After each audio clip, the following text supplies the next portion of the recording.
बोलिए प्रेम से श्री सद्गुरु महाराज की जय। श्री सद्गुरु महाराज की जय। श्री सद्गुरु महाराज की जय। माइक ऑपरेटर है, थोड़ा वॉल्यूम बढ़ाइए। माइक ऑपरेटर अगर है तो वॉल्यूम बढ़ाइए। बोलिए श्री सद्गुरु महाराज की जय।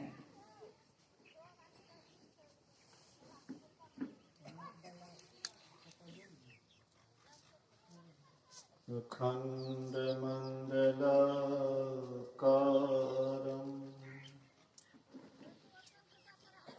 व्याप्तं येन चराचरं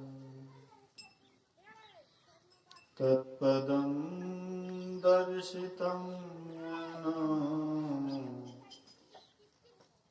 तस्मै श्री गुरुवे नमः। धन्य धन्य सतगुरु सुखदा महिमा कही न जाए। जो कछु कहो तुम्हारी कृपा मोते कछु न बसाए। सर्वत्र सर्वदा वर्तमान सद्गुरु महाराज जी के श्री चरणों में कोटि कोटि नमन। उपस्थित गुरुजन, धर्म प्रेमी सत्संगी बंधुओं, पूजनीय माताओं तथा भक्तिमती बहनों, कौन पाठ हुआ?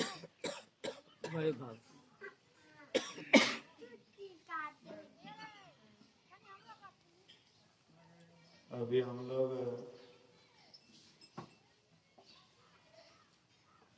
योगी बाबू के निवास स्थान पर एक दिवसीय संत मत सत्संग का आयोजन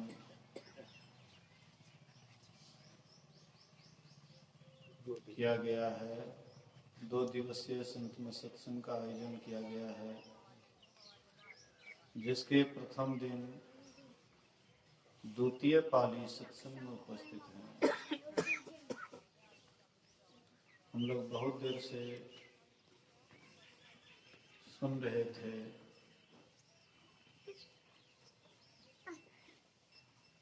मेरी भी बारी है।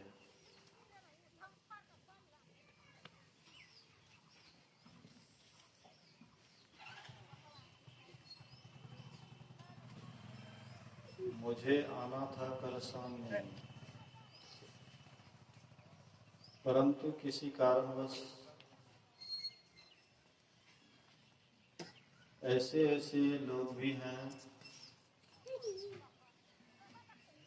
जो ये कहते हैं कि जब तक आप समय नहीं दीजिएगा तो हम सत्संग कराएंगे ही नहीं। मजबूर होकर हमने योगी जी से कहा कि ऐसी ऐसी बात है। बोले कि तब ठीक है, क्योंकि इनको मैं समय दे गया था, इसलिए इनसे ही आदेश लेना आवश्यक था। कुछ कम कर दीजिए, ज्यादा हो गया।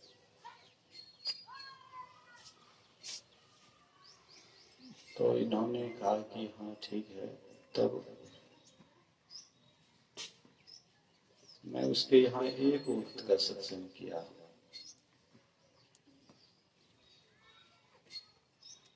और कुछ आश्रम और कुछ इस तरह का काम था जिसके कारण कुछ विलंब हुआ।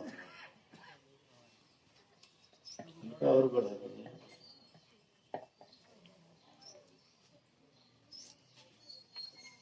बोलिए श्री सद्गुरु महाराज की जय। श्री सद्गुरु महाराज की जय। श्री सद्गुरु महाराज की जय। तो अभी हम लोग अपराह्नकालीन सत्संग में उपस्थित हैं। गोस्वामी तुलसीदास जी महाराज कहते हैं, जीवन मुक्त ब्रह्म पर चरित्र सुनहि तजि ध्यान, जे हरि कथा न करहि रति तिनके ही पाषाण।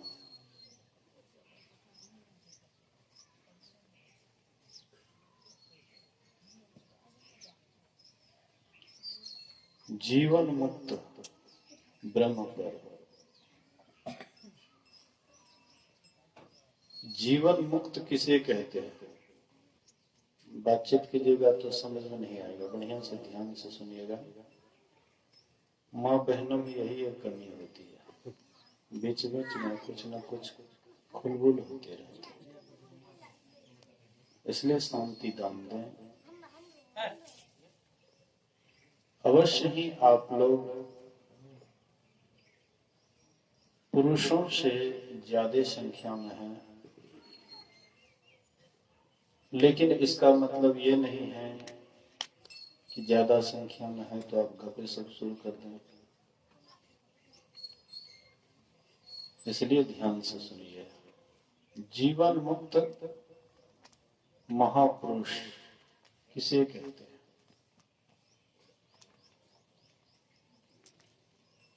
जो जीते जी मुक्ति को प्राप्त कर लिए, परमात्मा को पा लिए, ईश्वर को पा लिया।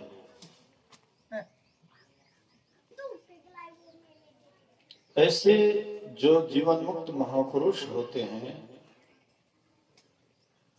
उसकी पहचान क्या होती है?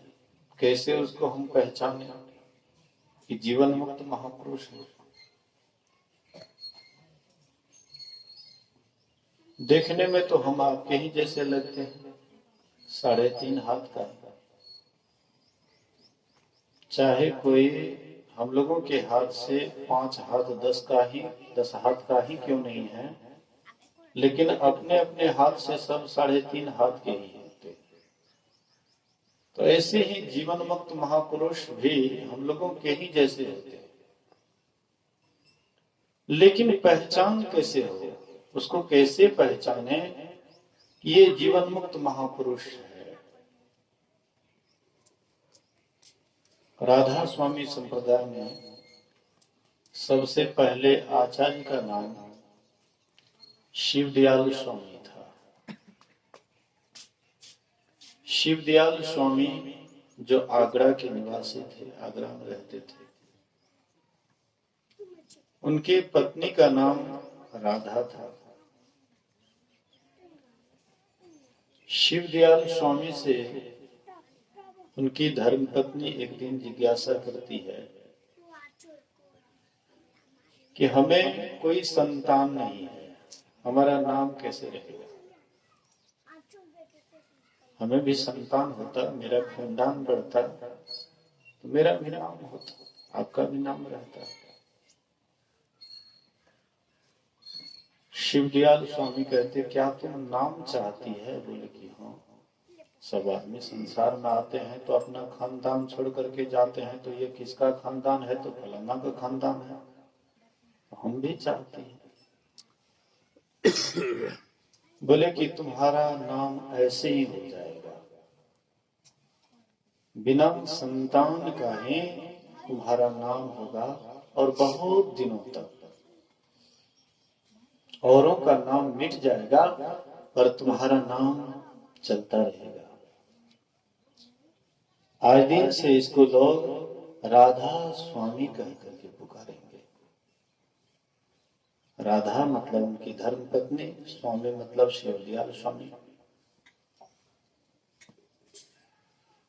तो इनके शिवदयाल स्वामी जो थे, उन्हीं के जैसे उनके एक शिष्य थे जिनका नाम था राय बहादुर शालिग्राम साहब, और वे भी गुरु के निकट रह करके साधन भजन करके जहां तक गुरु पहुंचे थे, शिष्य भी वहीं पर पहुंचे। और वे पहले गार्हस्थ जीवन में रहते थे।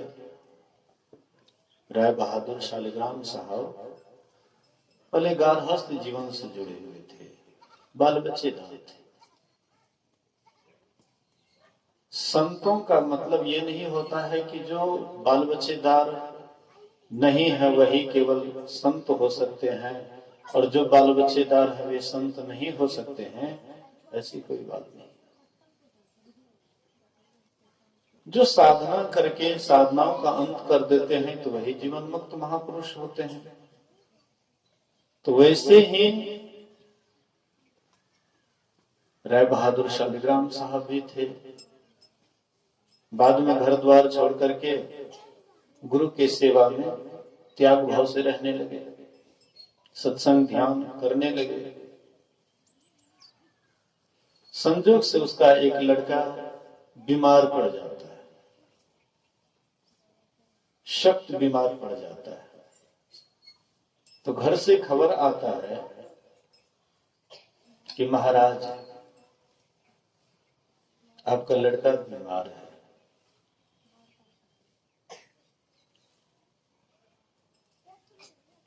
तो शालिग्राम साहब कहते हैं कि ठीक है,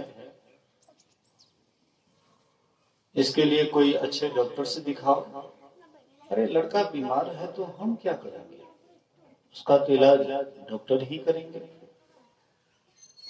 तो किसी अच्छे डॉक्टर से दिखाओ। दूसरे दिन खबर लेकर के आता है, महाराज आपका लड़का बचने वाला नहीं है, बहुत नाजुक अवस्था है, बचने वाला नहीं। कहते सिविल सर्जन के पास ले जाओ। बचने वाला नहीं है तो सिविल सर्जन के पास ले जाओ। फिर तीसरे दिन खबर आता है, महाराज आपका लड़का संसार से चल बसा। कहते श्मशान ले जाकर के जला दो। अब हम लोग इस पर विचार करें। लड़का बीमार है, किसी अच्छे डॉक्टर से दिखाओ। बचने वाला नहीं है, मरणासन अवस्था में है, सिविल सर्जन के पास ले जाओ। मर गया, उसको ले जाकर के श्मशान में जला दो। तो इस पर विचार करें कि क्या हम लोग उस स्थान पर होते, क्या हम लोग ऐसा कर पाते? ये गांव के, इस गांव के जाने माने अच्छे और प्रतिष्ठित हमारे संतोष बाबू थे, और गत वर्ष मुझसे भजन भेद भी लिए थे। मैंने उनसे प्रतिज्ञा करवाया था। उनकी माँ बहुत सत्संग के प्रति विह्वल रहने वाली, बहुत आस्था रखने वाली, शायद ऐसी माँ सबको हो। तो सोची कि किसी तरह से मेरा लड़का दीक्षा ले लेंगे, सुधर जाएगा, उसका खान पान रहन सहन सुधर जाएगा। पर इसके पहले भी मैंने सुना कि कोई विशेष एक्सीडेंट हुआ था, लेकिन इस बार भी पीने के कारण मनुष्य ऐसे धीरे धीरे होते जा रहे हैं। घटना पर घटना होता लेकिन फिर भी चेतते नहीं है। आदत के इतना वशीभूत हो जाते हैं, इतना मजबूर हो जाते हैं उसको मरना पसंद है, लेकिन वे अपने दुर्गुण को नहीं छोड़ेंगे।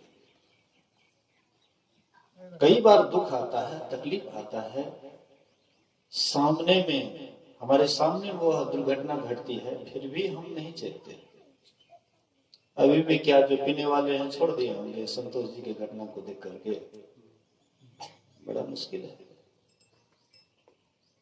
पीने वाले नहीं छोड़ेंगे, देखेंगे कि कोई शरीर छोड़ दिए हैं पी करके, एक्सीडेंट हुआ, चले गए, इस दुर्घटना से उनको कोई प्रेरणा नहीं मिलती है।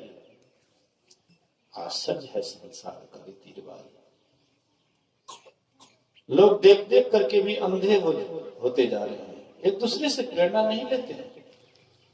क्या संतोष जी भी नहीं देखे होंगे कभी उस तरह की दुर्घटना कि पीने के कारण कितने का प्राण चला गया, जान चला गया? वो भी देखे होंगे, लेकिन वे भी आदत के लाचार थे। अभी भी इस गांव में भी पीने वाले होंगे, और वे भी देखे होंगे कि संतोष जी थोड़ा सा दुर्गुण होने के कारण उनकी क्या दुर्गति हुई, लेकिन फिर भी नहीं चेतेंगे।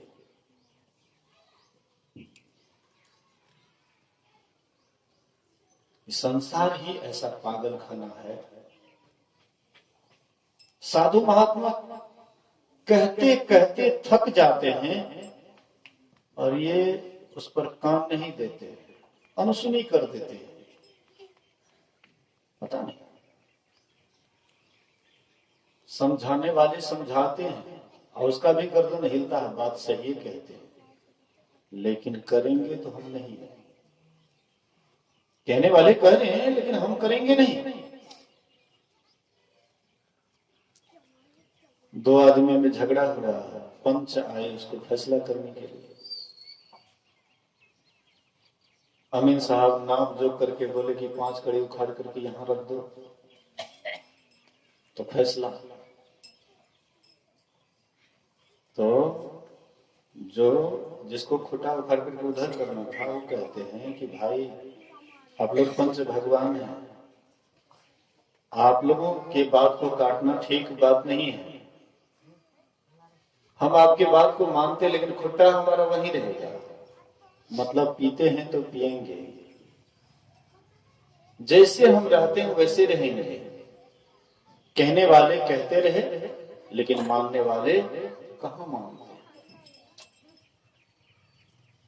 तो हमारे संतोष बाबू, हालांकि सबको यह दुख है, कोई ऐसे यहाँ के लोग नहीं होंगे जो इस बात से दुखी नहीं होंगे, लेकिन दुखी हो करके ही कोई इसका समाधान तो नहीं है। मैंने सुना कि उनकी धर्म पत्नी है, उनकी मां है, उसका बड़ा दयनीय स्थिति है, बहुत शोकित है, बहुत दुखी है। लेकिन ये समस्या का समाधान दुखी होना नहीं है, शोकित होना नहीं है। हम आप कितने बार कपड़ा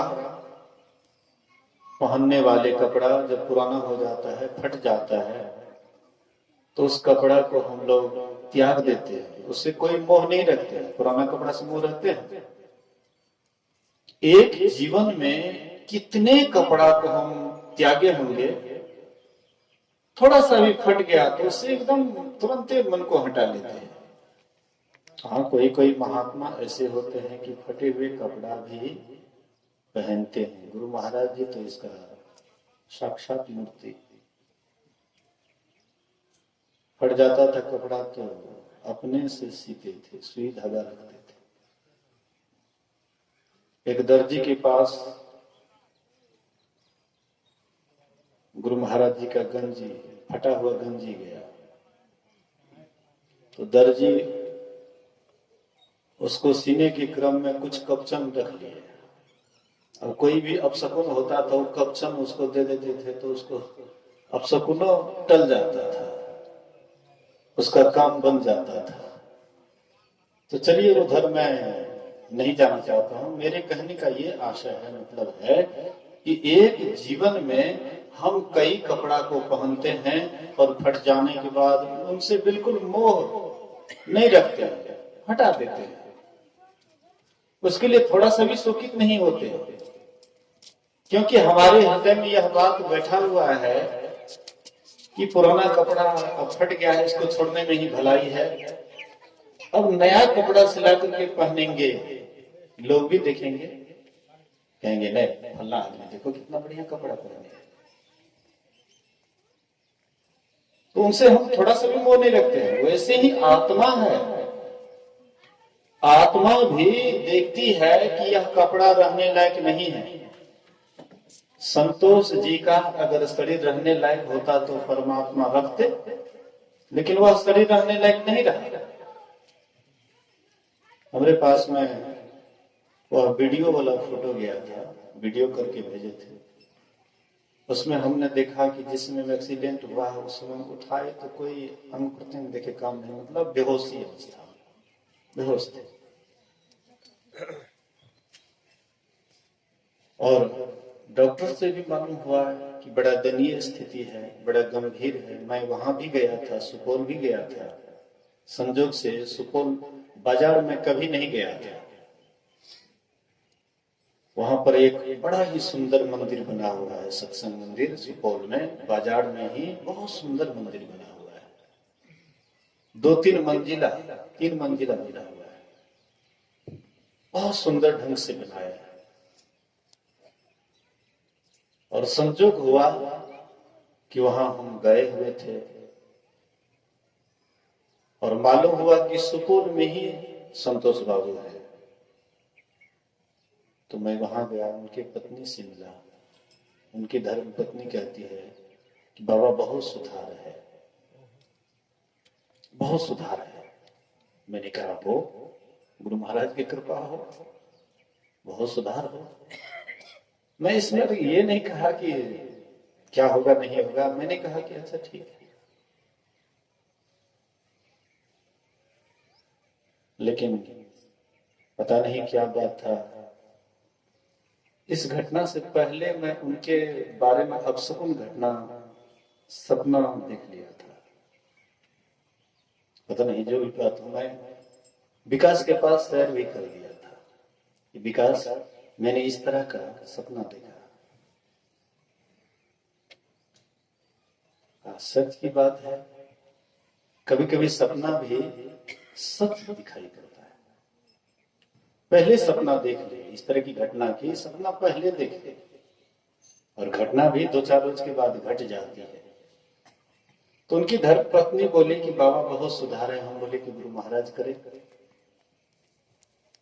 इसके बाद शिवचंद्र बाबू के यहाँ से कोई युवक थे, मैं उसको नहीं जानता हूँ, पहचानता हूँ, लेकिन इन्हीं से बातचीत के क्रम में वे भी हमसे बातचीत करने लगे और वे बोले कि बाबा जितना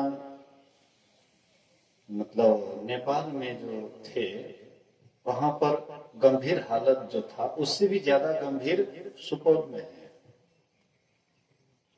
1, 2, 3 नंबर में वहां पर ऑक्सीजन लगा हुआ है, वही देखते आप कितना पर है। मैंने कहा उस पर तो मैं ध्यान नहीं दिया।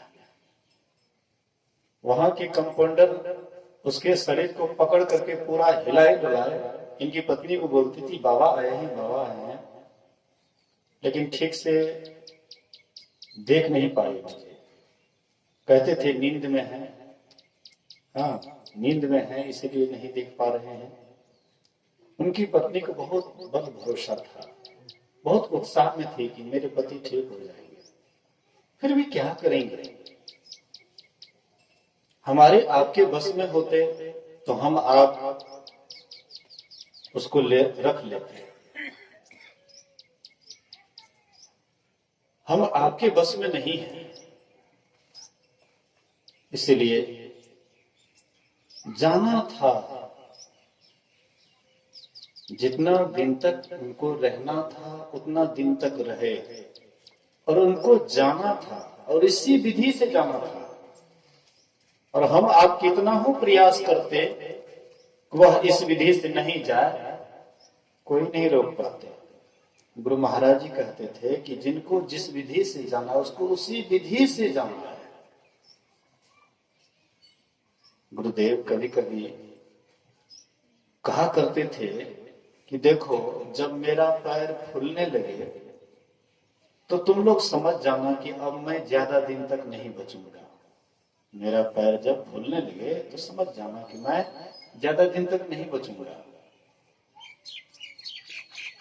रामकृष्ण परमहंस जी महाराज भक्तों के बीच में सत्संग करते थे और सत्संग करते करते अचानक चले जाते थे शारदा के पास और कहते शारदा मुझे भूख लगी है, मुझे भोजन कराओ। शारदा कहती कि आप भी गजब, अभी भक्तों के बीच में आप सत्संग कर रहे थे और अचानक कोई उधर छेड़छाड़ तो नहीं कर रहे, कौन बेसा होता है मैं कखनो कौन भेजी को बेसी जाए। बोलिए श्री सद्गुरु। तो शारदा से कहते हैं कि शारदा देखो मेरी सारी वासना समाप्त हो गई है, मैं भोजन जीने के लिए कर रहा हूं, इस वासना को मैं दबोच करके रखा। याद रखना जिस दिन तुम भोजन बना करके हमको देगी या जिस दिन मैं मुंह फेर लूंगा तीसरा दिन मैं अपना शरीर छोड़ दूंगा। बोलिए श्री सद्गुरु। तुम जिस दिन भोजन की थाल परोस करके देगी और जब मैं मुंह फेर लूंगा भोजन से समझ जाना कि मैं 3 दिन का मेहमान हूं, तीसरा दिन मैं यहां से चला जाऊंगा। वही होता है। एक दिन शारदा बड़ा सुंदर से थाल में परोस करके ऊपर से एक थाल से ढक करके परमहंस जी महाराज के पास लाए और जैसे आगे देते हैं तो वे क्या करते हैं, मुंह फेर लेते हैं, घुमा दिया। शारदा समझ गई, उनके हाथ से थाली छूट जाता है। कहती शारदा क्यों उदास होती है, इस संसार में तो जो आते हैं उसको तो जाना पड़ता है, उदास क्यों होती है। और सही में तीसरे दिन रामकृष्ण परमहंस जी महाराज यहाँ से विदा हो गए। तो वैसे ही गुरु महाराज कहते थे कि जब मेरा पैर फूलने लगे तो तुम लोग समझ जाना कि अब मैं कुछ दिन का मेहमान हूं, ज्यादा दिन तक नहीं रहूंगा। और इसी पर एक कहानी कहते थे गुरु महाराज कि धर्मराज के दरबार में एक मोटा बट वृक्ष था और वहां पर एक कबूतरी कहीं से दाना चुग करके आती थी, तो उसी बट वृक्ष पर निवास करती थी, आराम करती थी, विश्राम करती थी। एक दिन वह धर्मराज के ही दरबार में दाना चुग रही थी। धर्मराज उसको बड़ा एक टक से सरसरी निगाह से टकटकी लगा करके कुछ देर तक देखे। अब जिनको धर्मराज टकटकी लगा करके सरसरी निगाह से देखे उनका क्या हालत होगा। तो कबूतरी डर के मारे थरथरा गई, थरथर कांपने लगी और यह जाती है वृक्ष पर, थरथर कांप रही है। उधर से पक्षियों का राजा गरुड़ आते हैं, देखते हैं मेरी प्रजा थरथर कांप रही है। कहते कबूतरी क्या बात है, तू क्यों थरथर कांप रही है। बोले कि पता नहीं आज हमें धर्मराज बड़ी सड़सड़ी निगाह से देखे, पता नहीं क्या होगा नहीं होगा। गरुड़ कहते हैं कि चिंता मत करो, मैं हूं ना, तुम्हारी राजा मैं हूं, तुम मेरी प्रजा हो, तुम्हारा हित करना मेरा धर्म है, इसलिए तुम चिंता मत करो। हम तुमको पीठ पर बैठा करके 7 समुद्र के उस पार, हाँ, एक पहाड़ की गुफा में सुरक्षित रख दूंगा, इसलिए तुम मेरे पीठ पर बैठो। इनको पीठ पर बैठाए क्षण मात्र आंख का पल जो गिरने का समय होता है उससे कम ही समय में गरुड़ 7 समुद्र के उस पार एक पहाड़ की गुफा में ले जाकर के ऊपर से चट्टान धर दिए और तुरंत आंख के पल गिरने में जितना समय लगता है उससे कम ही समय में आ गए धर्मराज के पास। और धर्मराज से कहते, आप मेरी प्रजा कबूतरी को आप सरसरी निगाह से क्यों देख रहे थे, क्या कारण था? धर्मराज कहते थे कि मैं यही सोच करके विस्मित था, अचंभित था कि इसको शरीर छोड़ना है 7 समुद्र के उस पार पहाड़ के गुफा में, लेकिन अभी तक ये दाना चुग रही है यहीं पर। कहीं परमात्मा का संविधान तो गड़बड़ नहीं है, परमात्मा का कानून तो गड़बड़ नहीं है। बोले कि महाराज मैं तो उनके हित समझ करके, हाँ उनका हित समझ करके मैं 7 समुद्र के उस पार पहाड़ के गुफा में एक चट्टान से वो उसको ढक करके आया हूं। बोले कि हाँ उसके शरीर छूटने का समय यही है। आपको मैं धन्यवाद देता हूं। मुझे लग रहा था कि कहीं ये अनहोनी न हो जाए, लेकिन आपने अनहोनी को होनी करके होनी कर दिया है। मैं इसको आपको इसके लिए धन्यवाद देता हूं। बोले कि क्या वे मर गई होगी? बोले कि हाँ अवश्य, आप जाकर के देखिए उसी गुफा में एक केकड़ा है और वही उनके गला को काट दिया होंगे, वे मर गई होगी। यहां से तुरंत वे जाते हैं गुफा से, चट्टान हटा करके अंदर में जाकर के देखते हैं उसका गला कटा हुआ मरा हुआ है। इसीलिए सबका समय निश्चित है। आप लोग ऐसा नहीं सोचिए कि संतोष जी असमय गए, कुछ समय गए, अभी नहीं जाना चाहिए, लेकिन उनके पास में श्वास का पूंजी इतना ही था। हम आपका भी श्वास का पूंजी जब पूरा हो जाएगा तो न बालक न जौवने न वृद्धि कछुबंद, वह अवसर नहीं जानिए जब आए पड़े जमथंद। जम का फंदा कब आ जाएगा? बचपन में आएगा, जवानी में आएगा, बुढ़ापे में आएगा, इसका कोई ठिकाना नहीं है। लेकिन हाँ जिनका जब जैसे है उसी तरह से आएगा, जिसका जिस तरह से होनी है उसी तरह से होकर रहेगा। आप लाख कोशिश कीजिए लेकिन उससे वे बच नहीं पाएंगे, उनको वैसे ही जाना है। संतोष बाबू को भी इसी विधि से जाना था।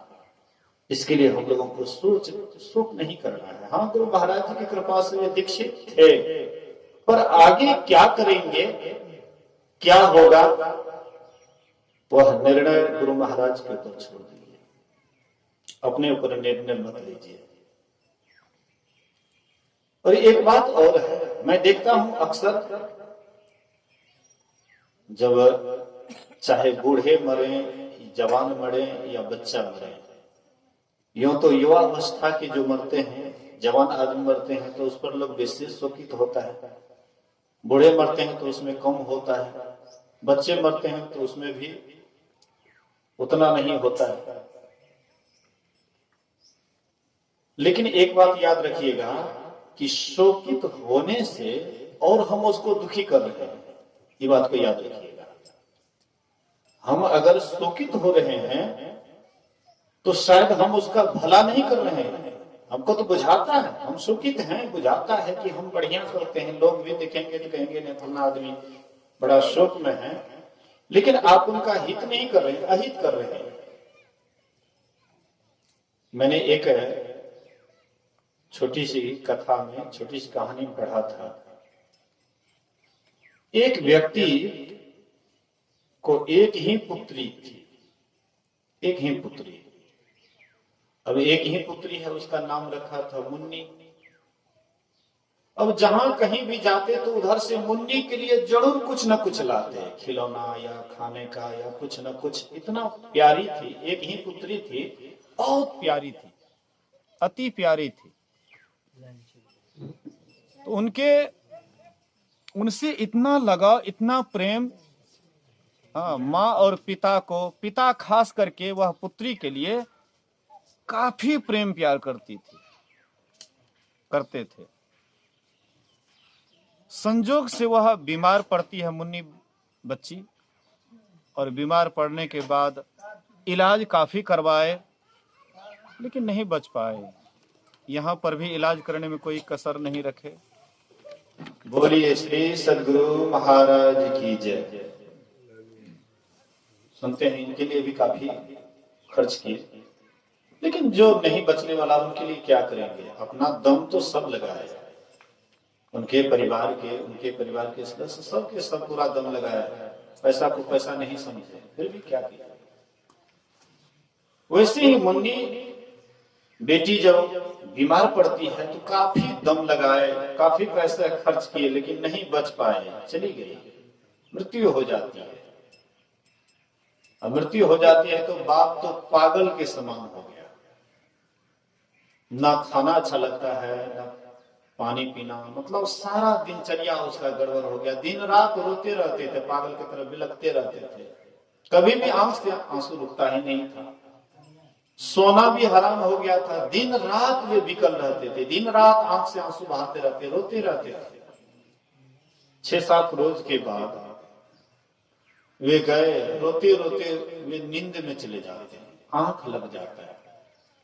और थोड़ा आंख लगता है तो वे वहां चले जाते हैं जहां पर मुन्नी बेटी बहुत बच्ची के साथ, सबके हाथ में मोमबत्ती, लेकिन सबका मोमबत्ती जल रहा था, लेकिन मुन्नी बेटी का मोमबत्ती बुझा हुआ था। तो पिता कहते हैं कि पुत्री, जितने भी तुम्हारे साथ में बच्ची है, सबका मोमबत्ती जल रहा है, लेकिन तुम्हारा मोमबत्ती क्यों बुझा है? बोले कि पिताजी, आप इतना रोते हैं, मैं बारंबार मोमबत्ती को जलाती हूँ, बराबर जलाती हूँ, लेकिन आप इतना रोते हैं, आपके आंसू के द्वारा ये मोमबत्ती फिर बुझ जाता है, फिर मैं जलाती हूँ, फिर बुझ जाता है, काफी कोशिश करती हूँ, इसलिए सबका मोमबत्ती जलता है, लेकिन आपके आंसू के कारण मेरी मोमबत्ती बुझ जाती है। बोले कि पुत्री, क्या मेरे कारण? बोले कि हाँ। बोले कि मैं तुम्हें आज से वचन देता हूं कि मैं आंख से आंसू नहीं बहाऊंगा, मैं खुश रहूंगा। बोले कि अगर आप खुश रहेंगे तो मैं भी यहां खुश रहूंगी, अगर आप दुखी रहेंगे तो मैं भी यहां दुखी रहूंगी। बोले कि आज दिन से मैं खुश रहूंगा, आज दिन से मैं प्रसन्न रहूंगा। आप देखें, कोई भी आदमी है, एक पंडित जी कह रहा था कल, एक पंडित जी कह रहे थे कि मैंने इस ग्रंथ में पढ़ा कि जो आदमी रोते हैं अपनी परिजन के लिए, उसका आंसू ही उसका भोजन बनता है, उसको पीना पड़ता है। और किसी का आंसू पिए वह, जिसका शरीर छोटा है, क्या उसको बढ़िया है, अच्छा है? इसलिए कभी भी शोक नहीं करना चाहिए, दुखी नहीं होना चाहिए। हाँ, सुख दुख संसार में है, कभी सुख आता है, कभी दुख आता है। तो सुख आता है तो उसमें पगलाना नहीं चाहिए, और दुख आता है उसको सहना चाहिए, सहने की क्षमता अपने में लाना चाहिए। मेरी माता जी जून महीने में शरीर छोड़ी थी, तो दिन भर मैं वहां पर मकान, 2 रूम का मकान बन रहा था, उसमें मैं लगा हुआ था, लोगों के साथ मैं भी उसमें लगा हुआ था। कई बार कॉल आए, मैं रिसीव नहीं कर सका, तो शाम के समय में जब काम धाम से निवृत्त होकर के गए, रिसीव किए, तो बोले भाई साहब कि माता जी अब नहीं बचेगी, घरड़ रही है। तो मैं गया तो वहां पर मैंने सोचा कि कोई गाड़ी की व्यवस्था करना चाहिए, आगे निकलना चाहिए। तो मैंने किसी से कहा, तो वो कहता है कि बाबा अब इसके लिए, दादी के लिए आप शोक ना करें, अब ये दादी नहीं रहेगी, काहे के लिए इनको परेशान कीजिए कि कहीं ले जाकर के। तो मुश्किल से 5 मिनट माता जी रही होगी, और उसके बाद शरीर छोड़ दी। और शरीर छोड़ दी तो सब लगे रोने बिलखने, और मैं वहीं बगल में स्तुति, सोचा कि अब शरीर छोड़ने वाले छोड़ ही दिए हैं तो हम उसके लिए क्या करेंगे। मैं स्तुति विनती करने लगा, स्तुति भजन, हाँ, आरती वगैरह करके वहां से आश्रम गए। वहां पर भोजन बना हुआ था तो आराम से जाकर के खाए। बोलिए श्री सदगुरु। आश्रम पर गए, आराम से भोजन किए। बोले कि पिताजी का अभी नहीं कहेंगे, हो सकता है उनको शोक हो जाए। तो खिला पिला करके हम लोग भी खाए, उनको भी खिलाए, सब आदमी सो गए। अभिंसर के समय में उनसे कहते हैं कि माता जी चले गए। तो पिताजी कहते तब तक लकड़ी काटे पड़ते। बोलिए श्री सदगुरु महाराज की। मैंने सोचा कि मैं बड़का बैरागी हूँ, मुझे लगा कि हम तो बैरागी हैं, लेकिन हमको लगा कि हमसे भी कई गुना वो बैरागी है। तो लकड़ी काटे पड़ते। जाए छिए कुरेर तुरेर देख के लकड़ी तकड़ी सर की बात है। दूसरे दिन उनको जलाने की बात हुई। माहौल ऐसा बन गया कि जो भी इधर से आए तो रोने लगे। हालांकि मैं किसी को रोने के लिए नहीं देता था, लेकिन जो बहन है वो तो मानेगी नहीं। दोनों आई और पूरा रोने लगे और उसका माहौल धीरे धीरे सब पर छाने लगा। कुछ देर के लिए मुझे भी लगा, फिर मैंने सचेत रोक में क्या फायदा होगा। मतलब रोने से कोई समस्या का समाधान नहीं है, आंख से आंसू बहाना कोई समस्या का समाधान नहीं है। हाँ, अगर आप उनका हित चाहते हैं, आप उनके बहुत हितैषी हैं, तो आप उसके लिए ध्यान कीजिए। एक उपाय यही है। अगर उसको आप सुख देना चाहते हैं, शांति देना चाहते हैं, आप स्वयं शांत हो जाइए, आप साधना करने लगिए, ध्यान करने लगिए, अंतर्मुखी हो जाइए, वह जीव ऑटोमेटिक सुखी हो जाएगा। लेकिन अगर आप उनके लिए शोक मना रहे हैं, दुखी हैं, आंख से आंसू बहा रहे हैं, और आप उसको एक तो दुख से वह शरीर छोड़ा और उसके बाद ऊपर से भी और उसके माथे पर चकड़ी चढ़ा रहे हैं और दुख ऊपर से दे रहे हैं, ये आपकी बुद्धिमत्ता नहीं है, ये अज्ञानता है। ये ज्ञानी का लक्षण नहीं, ये अज्ञानी का लक्षण है। इसलिए ज्ञानी बनिए। मैं आपको ये नहीं कहता हूं कि इसके लिए आप मतलब खुशी मनाइए। कोई शरीर छोड़ा है तो खुशी भी नहीं मनाना है, अशोकित भी नहीं होना है, बीच में रहना है। बिचला रास्ता को पकड़ना है। यही बिचला रास्ता को जो पकड़ लेते हैं, उसी का जीवन आनंद से खिल जाता है। और जो अगल बगल में रहते हैं तो ये दिन रात सुखित रहते हैं।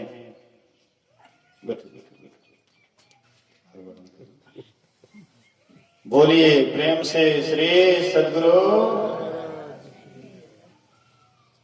तो हम आप सुन रहे थे कि शालिग्राम साहब कि यहां से खबर आता है और वे बोले कि ले जाके जला दो स्मशान में। इसको कहते हैं जीवन मुक्त महापुरुष। कोई आसक्ति नहीं, क्योंकि वे प्रत्यक्ष में देखते हैं। जैसे हम लोग कपड़ा को प्रत्यक्ष में देखते हैं, पुराना होता है, फट जाता है तो उसको बिना मोह के त्याग देते हैं। उससे संत महापुरुष प्रत्यक्ष देखते हैं कि ये शरीर भी कपड़ा के समान है, कोई आसक्ति नहीं। उसी को कहते हैं जीवन मुक्त महापुरुष। गुरु महाराज जी की बहन झुलंद जब शरीर छोड़े तो गुरु महाराज जी सिसक सिसक करके रोने लगे। जैसे सिसक सिसक करके रो रहे थे तो संसेवी कहते हजूर अपने अपना ब्रह्म ज्ञानी भय के अपना पहुंचल महापुरुष है। तैयो जे अपने ए तरह के साधारण व्यक्ति की भांति, साधारण मनुष्य की भांति अपने रोवे छे, लोग देखते की कहते। गुरु महाराज कहते क्या करोगे, एक खून का था। खैर लीला किए, उनके लिए रोना ये सब तो कोई बड़ी बात नहीं थी, लीला किए। खैर कोई बात नहीं, कभी कभार मतलब दुख हो, कोई खास बात नहीं है, लेकिन उसको हटा देना चाहिए। इससे क्या होता है, सुखित अवस्था में सुमरन भजन नहीं होता है। जब तक भी आप चिंतित अवस्था में हैं, सुखित अवस्था में हैं, दुखी अवस्था में हैं, आपसे ध्यान भजन नहीं होगा, सुमरन नहीं होगा। और सुमरन नहीं होगा तो आपका भी कल्याण नहीं होगा, और जिसके नाम पर आप शोकित हो रहे हैं उसका भी कल्याण नहीं होगा। इसलिए संत महापुरुष कहते हैं इसी ऊपर उठो, जीवन मुक्त ब्रह्म पर चरित्र सुनहि तजी ध्यान, जे हरि कथा न करही रति, तिनके ही पाषाण। उनका हृदय पत्थर है जो सत्संग से प्रेम नहीं करते। तो अभी आप लोग सुन रहे थे, पाठ बहुत लंबा है, पाठ लंबा है और उधर जाने में बहुत समय लगेगा। बस सार बात समझ जाइए। गोस्वामी जी कहते साधन धाम मोक्ष कर द्वारा, पाई न जही परलोक सवारा। ये शरीर साधनों का धाम है, मोक्ष का द्वार इसी शरीर में है। देवी देवता जिसको हम लोग दिन रात पूजा अर्चना करते हैं, वे देवी देवता वाला शरीर में भी वे साधनों का धाम नहीं है, मोक्ष का द्वार उसमें भी नहीं है। हम लोगों के पास 9 दरवाजा अभी हैं, देखने के लिए 9 दरवाजा है। 2 आंख के, 2 कान के, 2 नाक के, 6 एक मुंह के साथ, नीचे वाला 2 दरवाजा मलमूत्र विसर्जन करने का दरवाजा, कुल 9। लेकिन एक गुप्त दरवाजा है जिसको दशम द्वार कहते हैं, जिसको सुखमना कहते हैं। लेकिन देवी देवता के शरीर में यही एक कमी है कि 9 दरवाजा तो उनके भी पास है। यह 9 दरवाजा गिनती के हिसाब से उनको भी है, पर दशम द्वार उनके पास नहीं है, इसलिए बेचारे भिखारी बने हुए हैं। इस रहस्य को वे जानते हैं कि मनुष्य शरीर में ही दशम दरवाजा है और उसी में योग करके ध्यान करके परमात्मा को पाया जा सकेगा। और ये शरीर चाहे ऊंच से ऊंच, बड़े से बड़े देवता वाला पद, ऊंचा से ऊंचा कुर्सी, देवता वाला कुर्सी मिल जाए, फिर भी इस शरीर से हम परमात्मा को प्राप्त नहीं करते, क्योंकि उस शरीर में, देवी देवता वाला शरीर में साधनों का धाम नहीं है, मोक्ष का दरवाजा नहीं है। इसीलिए देवी देवता भी तरसते हैं, मनुष्य शरीर के लिए तरसते हैं। लेकिन परमात्मा हमरे ऊपर बरस गए, हम आपके ऊपर बरस गए, क्या करने के लिए? यही कुछ निंद में, कुछ भोग में, कुछ आलस में खोया, और जब आया समय मौत का तो सिर धुन धुन करके रोया। इसीलिए कहते नहीं, इसके लिए मनुष्य शरीर नहीं मिला है। कुछ निंद में, कुछ भोग में, कुछ आलस में खोने के लिए ये मनुष्य का शरीर नहीं मिला है। इस शरीर में आकर के जवानी में उसने बड़ी बात कर ली और अपने से अपने की मुलाकात कर ली। जवानी में उसने बड़ी बात कर ली, कम से कम अपने का पता लगा लिए कि हम कौन हैं। ये कम बड़ी बात नहीं है, लेकिन हम कौन हैं इसका पता कोई सदग्रंथ में आप पढ़ करके लगा लीजिएगा, वह अधूरा है, पूरा नहीं। लेकिन साधना करके अगर आप वहां जाते हैं जहां जाने से अपनेपन का ज्ञान होता है, लेकिन वहां जाएंगे साधन का धाम वाला स्थान पर जाएंगे तब न पता लगेगा। अभी तो हम पढ़ लिख करके कहते हैं हम आत्मा हैं, हम अविनाशी हैं, हम कभी विनष्ट वाले नहीं हैं। ये तो पढ़ा लिखा ज्ञान ज्यादा देर तक टिकता नहीं है। लेकिन साधना में अगर हम धीरता गंभीरता के साथ अगर साधना में उतर जाते हैं और कम से कम अपने आप का पता लगा लेते हैं कि हम कहां पर हैं, इस तन में मन कहां बसत है, निकसी जाए के ही छोर, अब गुरुगम है तो पर खिले ना तर कर गुरु। और साहब कहते इस शरीर में तुम्हारा कहां बसा है। अगर सच्चे गुरु मिले हैं, आप हम कहने के लिए छाती ठोक करके एकदम कहते हैं हमारा तो गुरु महाराज एकदम पहुंचल गुरु महाराज। हम आप कहते गर्व से हैं कि हमको पहुंचा हुआ गुरु मिला है, लेकिन हम उस स्थान का पते नहीं लगाते। हम कहाँ हैं, किस स्थान में हैं, इस तन में मन कहाँ बसत है, इसका पते नहीं लगाते। केवल पढ़ते हैं इस शरीर में इस मन का बसा है, यहाँ फलना जगह है, लेकिन उसका प्रत्यक्षीकरण नहीं होता है। क्या होगा? अधूरा ज्ञान कोई काम का नहीं रहता है। इसलिए नैनो माही मन बस है, निकसी जाए न ठोर। कहते हैं इस आंख में जीव का वासा है, इस आंख में जीव का वासा है तो कौन आंख में है, दाएं बाएं? तो यहाँ पर तो सब पारंगते सब है, कहने के लिए कहिए देंगे कि नहीं बाबा दाया नहीं बाया, बीचे में सुषुम्ना। लेकिन इसका प्रत्यक्षीकरण तो भी हो कि सही में बीच में है, आपका ख्याल बीच में ठहरता है, आप ठहरते हैं बीच में, तब ना आपको पता लगेगा कि सही में हम बीच में हैं। दूसरे का कहा हुआ है, एक नढ़िया हुआ तो सब नढ़िया हुआ, ये कैसी बात है। इसलिए संतों ने जो कहा है उसको जब तक हम करेंगे नहीं, कुछ प्रत्यक्ष वाला जब तक अपने जीवन में नहीं उतारेंगे तब तक सुने सुनाई बात से पेट भरने वाला नहीं है।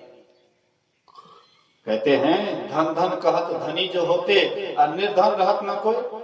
धन धन रटने से अगर कोई धनी हो जाते तो निर्धन कोई नहीं दिखाई पड़ता संसार में। इसलिए नाम रटे सो धनपति, नाम रटेंगे तब आप धनवान होइएगा, अध्यात्म धन आपको प्राप्त होगा। लेकिन नाम भी कैसे रटिएगा, कहां पर ख्याल को रखिएगा।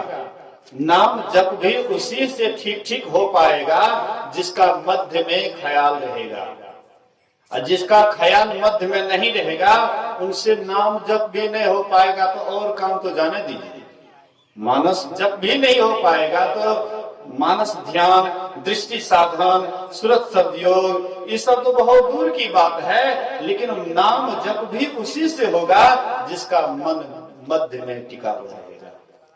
जो मध्य वृत्ति वाले होंगे, गुरु महाराज कहते हैं मध्य वृत्ति वाले बनो, अपने ख्याल को मध्य में रखो। काम करते हुए भी तुम अपने को मध्य में रखोगे तो तुमको कर्म का लेप नहीं चढ़ेगा, कर्तापन का भाव नहीं रहेगा। मध्य में वृत्ति रहने से कर्तापन का भाव नहीं रहेगा, और वे कर्म भी तुम्हारे ऊपर हावी नहीं होगा, तुम उस कर्म से बचे रहोगे। कर्म करे कर्ता नहीं, दास कहावे सोए। कर्म करते हैं लेकिन कर्तापन का भाव नहीं होता है। लेकिन कैसे भाव नहीं होगा, इधर दाएं बाएं में रहेंगे तो भाव होगा ही, लेकिन मध्य में रहेंगे तो वह भाव नहीं रहेगा।